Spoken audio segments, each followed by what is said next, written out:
रश्मि की उम्र यही कोई 20-22 साल की होगी। 2 साल पहले बस दुर्घटना में उसके माता पिता का देहांत हो चुका था। उसका इस दुनिया में अपना कहने वाला कोई भी नहीं था। रश्मि को पढ़ने का बहुत शौक था। उसके पिता उसे कलेक्टर बनाना चाहते थे। उन्होंने रश्मि की पढ़ाई में कोई कसर नहीं छोड़ी। मगर उनकी अचानक हुई मौत से जैसे रश्मि के सारे सपने बिखरने लगे। घर में जो कुछ भी जमा पूंजी बची थी, उससे रश्मि ने किसी तरह अपने कॉलेज की पढ़ाई पूरी की। उसके मन में अभी भी कलेक्टर बनने का सपना फल फूल रहा था। मगर पैसे की समस्या मुंह बाए खड़ी थी। पर रश्मि ने भी हार नहीं मानी। अपनी कलेक्टर की पढ़ाई जारी रखने के लिए उसने एक घर में खाना बनाने और बर्तन मांजने की नौकरी कर ली। जब उसके दोस्तों ने कहा, अरे रश्मि, तू पढ़ी लिखी ग्रेजुएट होकर अब बर्तन मांजने और खाना बनाने का काम करेगी? कोई भी काम छोटा या बड़ा नहीं होता, और फिर ये काम मैं अपना जीवन गुजारने के लिए नहीं, बल्कि अपने सपने को पूरा करने के लिए कर रही हूं। फिर रश्मि ने काम शुरू कर दिया। दिन भर वो जी तोड़ मेहनत करती और शाम को घर आकर पढ़ाई करती। जहां वो काम करने जाती थी, वहां से उसका घर करीब 5 मील पर था। तेज चलने पर भी 9 बजे रात से पहले घर नहीं पहुंच पाती थी। रात को लालटेन के सामने थकी हारी पढ़ने बैठती और ना जाने कब सो जाती, उसे पता ही नहीं चलता। उस पर इतना जी तोड़ काम करने के बाद भी उसकी कमाई इतनी नहीं हो पाती थी कि वो तैयारी के लिए सारी किताबें खरीद पाती। कोचिंग करना तो दूर की बात थी। फिर भी रश्मि हिम्मत नहीं हार रही थी। जिस घर में रश्मि काम करती थी, उस घर का बेटा अमित भी यूपीएससी की तैयारी करता था। एक दिन काम करते हुए रश्मि ने अपनी मालकिन से पूछा, माँ जी, क्या अमित भैया भी यूपीएससी की तैयारी कर रहे हैं? हाँ, पर तुझे उससे क्या? तू अपना काम कर। बड़ी आई इंक्वायरी करने वाली कि कौन क्या पढ़ रहा है। मालकिन की बातें सुन रश्मि ने जल्दी जल्दी अपना काम निपटाया और घर जाने को तैयार हुई। तब मालकिन ने कहा, कल जरा जल्दी आना, कुछ मेहमान आने वाले हैं घर पर, उनका खाना बनाना है। तेरे जो एक्स्ट्रा पैसे लगेंगे मैं दे दूंगी। माँ जी, मुझे पैसे नहीं चाहिए। अगर अमित भैया की पुरानी यूपीएससी की किताबें मुझे मिल जाए तो बड़ी मेहरबानी होगी। तभी अमित वहां आ जाता है। रश्मि की आखिरी बात उसके कानों में पड़ जाती है।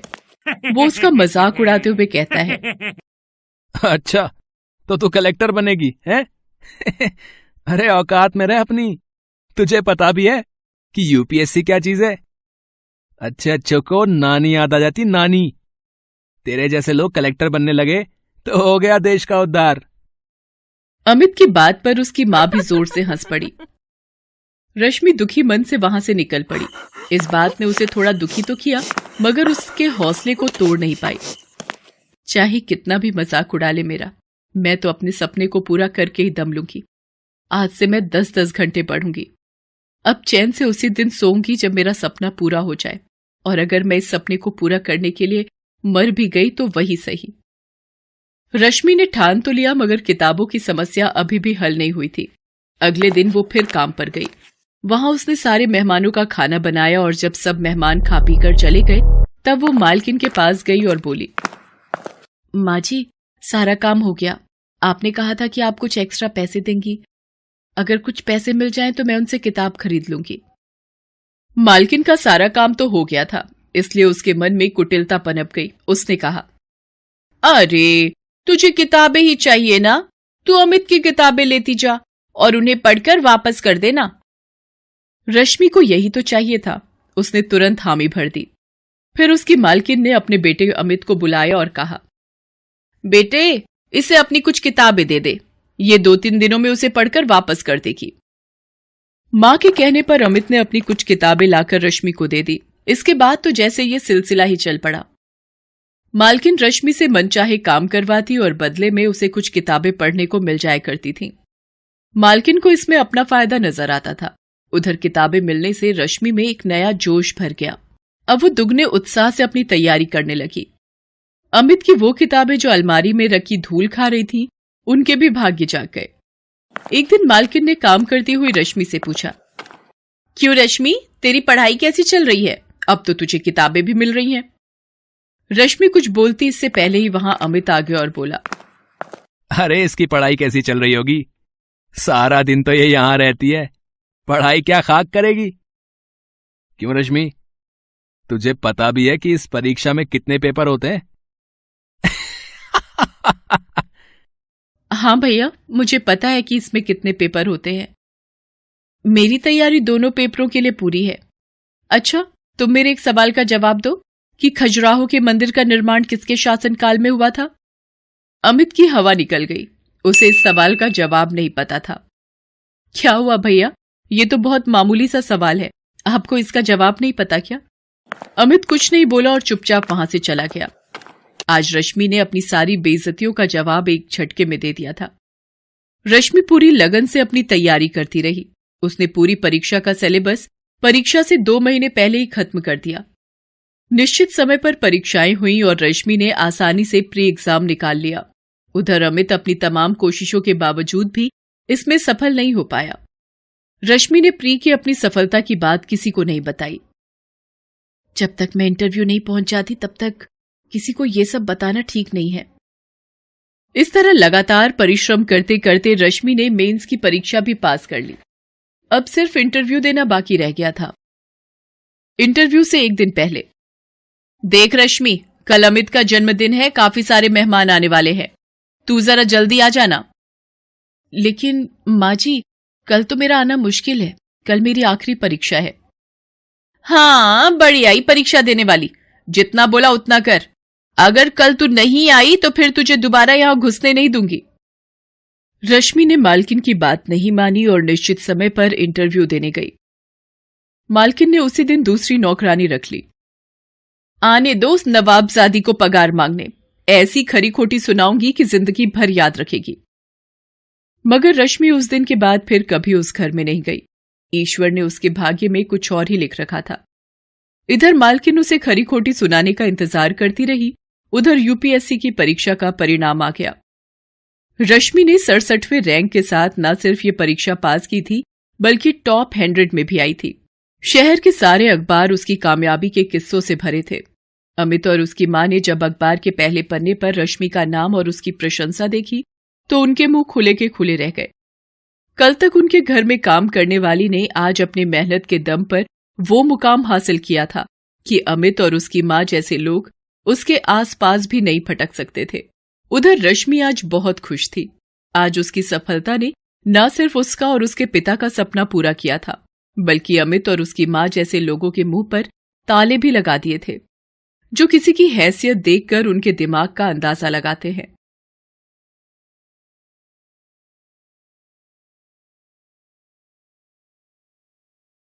ये कहानी है दीपलाल की। 3 साल पहले वो अपने परिवार के साथ गांव छोड़कर शहर आ गया था। उसके परिवार में उसकी पत्नी कमला और 6 साल की बेटी मीना थी। दीपलाल एक ठेकेदार के नीचे काम करता था और बस स्टैंड के पास ठंडे पानी का ठेला लगाया करता था। ठंडा पानी, ठंडा पानी, ठंडा पानी, गर्मी को दूर भगा लो, ठंडे पानी से अपनी प्यास बुझा लो। 2 रुपए, 2 रुपए, 2 रुपए, सिर्फ 2 रुपए। चिलचिलाती गर्मी है, सड़कें लगभग सुनसान हैं। इक्का दुक्का लोग ही आ जा रहे हैं। 1-2 ग्राहक भी उसकी दुकान में पानी पीने आते हैं और पानी पीकर चले जाते हैं। लेकिन दीपलाल अपनी आवाज लगाना नहीं छोड़ता। थोड़ी देर में एक हाथ रिक्शे वाला जिसका नाम जगन है, वो उसके पास आता है और अपना पसीना पोंछते हुए कहता है, अरे दीपलाल, फटाफट ठंडा पानी पिला दे यार भाई। ये ले जगन, ये ले। काम बहुत मंदा है दीपलाल। इस कोरोना बीमारी के कारण लोग बहुत कम नजर आ रहे हैं भाई। बहुत बुरा हाल है जगन भैया। सुबह से मात्र 20 रुपए कमाए हैं। कुछ समझ नहीं आ रहा, ऐसे में घर कैसे चलेगा। सुनना, कुछ पैसे उधार देना यार, अगले महीने लौटा दूंगा। अरे सबका बुरा हाल है दीपलाल। मेरे पास ये देख, मात्र 50 रुपए है। इसी में दाल और चावल खरीद कर ले जाना है। मैं तो सुन रहा हूं कि फिर से लॉकडाउन लगने वाला है। अरे शुभ शुभ बोल यार, ऐसा हुआ तो सड़क पर आ जाएगा मेरा पूरा परिवार। तभी एक ग्राहक उसकी दुकान पर आया। वो मोबाइल से बातें करते हुए दीपलाल से पानी मांगता है और वो फोन पर बातें करने लगता है। अरे तुम भी कमाल करती हो, टीवी नहीं देखा क्या? 2 दिन बाद फिर से लॉकडाउन लग जाएगा। तुम सारे जरूरी सामान की लिस्ट भेज दो, मैं शाम को सब लेता आऊंगा। दीपलाल ने जैसे ही ग्राहक के मुंह से लॉकडाउन की बात सुनी, उसका कलेजा मुंह को आ गया। ना तो घर में 2 दिन से अधिक का राशन था और ना ही इतने पैसे थे कि वो कुछ दिनों का राशन खरीद ले। शाम को जब वो घर लौटा तो उसने अपनी पत्नी से ये बात बताई। लॉकडाउन की बात सुनकर उसका चेहरा भी उतर गया। हे भगवान, फिर से लॉकडाउन, अब क्या करेंगे हम लोग? मेरी कुछ समझ में नहीं आ रहा कमला। हम गरीबों की भगवान वैसे ही हमेशा परीक्षा लेते रहते हैं। इस बीमारी ने तो लगता है हम गरीबों को भूखे मारने का सोच लिया है। रात को सोते वक्त दीपलाल फिर से अपनी पत्नी से बातें करता है। कमला, घर में खाने की चीजें लगभग खत्म हो गई हैं। लॉकडाउन के बाद तो काम भी ठप ही हो जाएगा। मैं सोचता हूँ हम सब गांव लौट चलते हैं। कम से कम वहां रिश्तेदार हैं, अपने जानने वाले लोग हैं, वो कुछ ना कुछ मदद तो करेंगे ही। और वैसे भी यहाँ भूखे मरने से अच्छा है कि अपने गांव में अपनों के बीच जाकर रहें। और अगर किस्मत में मौत ही लिखी होगी तो अपनों के बीच अपनी मिट्टी में जाकर मरेंगे। लेकिन जाएंगे कैसे? अपना गांव तो यहाँ है नहीं, पूरे 1500 किलोमीटर दूर है। टिकट के पैसे भी तो नहीं है अपने पास। अरे तू उसकी फिक्र मत कर, मैं कुछ ना कुछ जुगाड़ करता हूँ। दीपलाल अगले दिन ठेकेदार के पास गया। उसका पानी का ठेला उसे वापस किया और 15 दिन जो उसने काम किया था उसके पैसे मांगे। उसके 900 रुपए बनते थे, लेकिन ठेकेदार ने उसे 300 रुपए ही दिए। जब दीपलाल ने उसका कारण पूछा तो उसने बोला, अभी बहुत मंदी है। दीपलाल को बहुत गुस्सा आया, क्योंकि वो अपनी मेहनत की कमाई मांगने गया था। कोई भीख तो नहीं मांग रहा था ठेकेदार से। वो चुपचाप अपने घर लौटने लगा। ये बड़े लोग बहुत बेईमान होते हैं, हमारी मेहनत का पैसा रख लेते हैं, लेकिन अफसोस भगवान इन्हें ही अमीर बनाता है। कभी कभी तो लगता है कि भगवान सिर्फ अमीरों के लिए है, हम गरीबों के लिए नहीं। दीपलाल अपने में ही खोया चला जा रहा था। उसके घर के रास्ते में ही रेलवे स्टेशन आता था। अचानक रेलवे स्टेशन के बाहर उसकी नजर गई। वहां हजारों लोगों की भीड़ दिखाई दी। किसी ने हाथों में बक्सा तो किसी ने सिर पर पोटली रख रखी थी। उनमें से कई लोगों को वो जानता था। वो उसकी तरह ही प्रवासी मजदूर थे जो अपने अपने गांव से इस शहर में कमाने के लिए आए थे, लेकिन अब लॉकडाउन के डर से अपने घर वापस लौट रहे थे। तभी उस भीड़ में उसे जगन अपनी बीवी के साथ दिखाई दिया। दीपलाल भाई, बहुत भीड़ है यहाँ। पिछले 7 घंटे से टिकट के लिए खड़ा हूँ, लेकिन ना तो लाइन बढ़ती है और ना ही ये भीड़ कम होती है।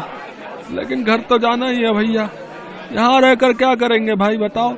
हजारों की भीड़ और जगन की बात सुनकर दीपलाल ने मन ही मन एक फैसला लिया। सबसे पहले तो उसने बिस्किट के 15 पैकेट खरीदे, थोड़ा चूरा खरीदा और घर पहुंचा। वो जैसे ही घर में उसने प्रवेश किया, उसकी बेटी मीना उसके गले से लिपट गई। बाबा आ गए, पापा आ गए। फिर उसकी नजर बहुत सारे बिस्किट के पैकेट पर पड़ी। वो और भी खुश हो गई।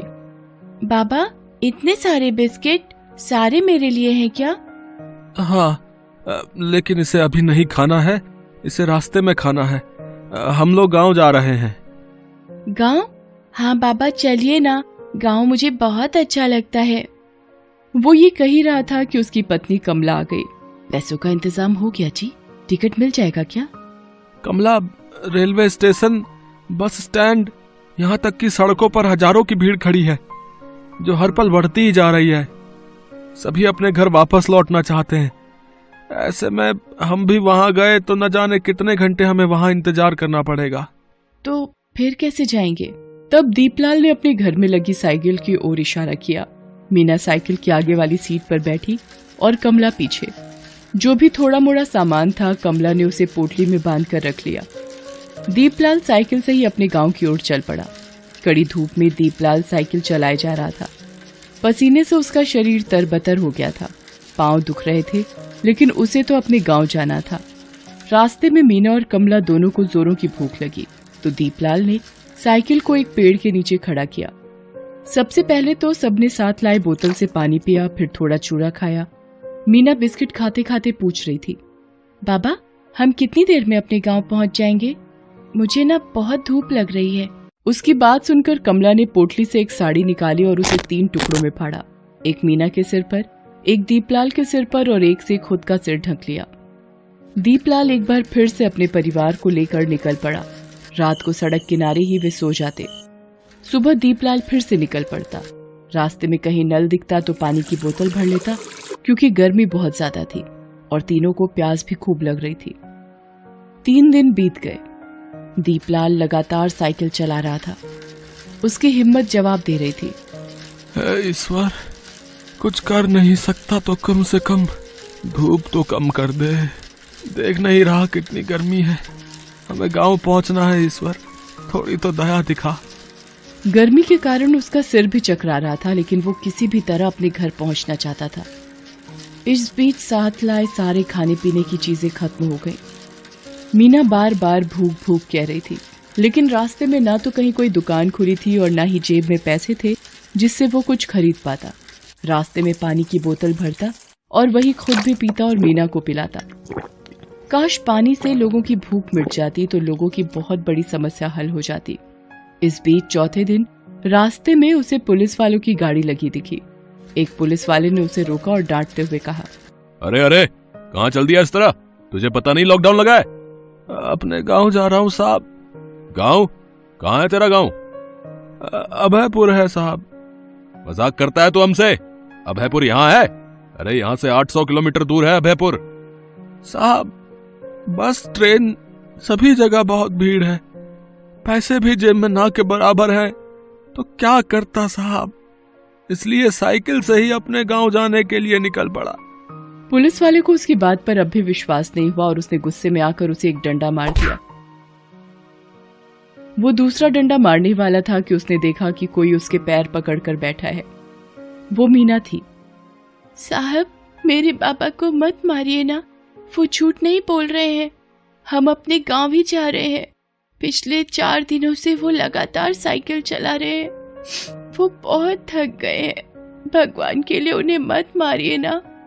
ये कहकर मीना बेहोश हो गई। लगातार भूखे रहने और गर्मी के कारण उसका ये हाल हुआ था। पुलिस वाले को मीना की यह हालत देखकर उस पर दया आ गई। पहले तो पानी के छींटे से उसे जगाया, फिर पूरे परिवार को पुलिस वालों ने भरपेट खाना खिलाया। साहब, आप लोगों का एहसान मैं जिंदगी भर नहीं भूल पाऊंगा। भूखे को खाना खिलाने से बड़ा पुण्य और क्या हो सकता है साहब। लेकिन अब हमें इजाजत दीजिए, हमें अपने गांव पहुंचना है। जरूर इजाजत देंगे, लेकिन अब तुम लोग साइकिल से अपने गांव नहीं जाओगे। हमारे साहब ने तुम लोगों के लिए एक गाड़ी की व्यवस्था कर दी है, तुम लोग उसी से जाओगे, ठीक है? ये सुनकर दीपलाल और कमला फूट फूट कर रोने लगे। मीना की भी आंखों में आंसू थे। अगले दिन वे अपने गांव पहुंच गए। गांव के पेड़, वहां की मिट्टी, वहां की हवा, सबने उनका स्वागत ऐसे किया जैसे कोई बिछड़ा हुआ फिर से वापस लौट आया हो। दीपलाल ने अब कभी भी गांव से बाहर ना जाने का सोचा।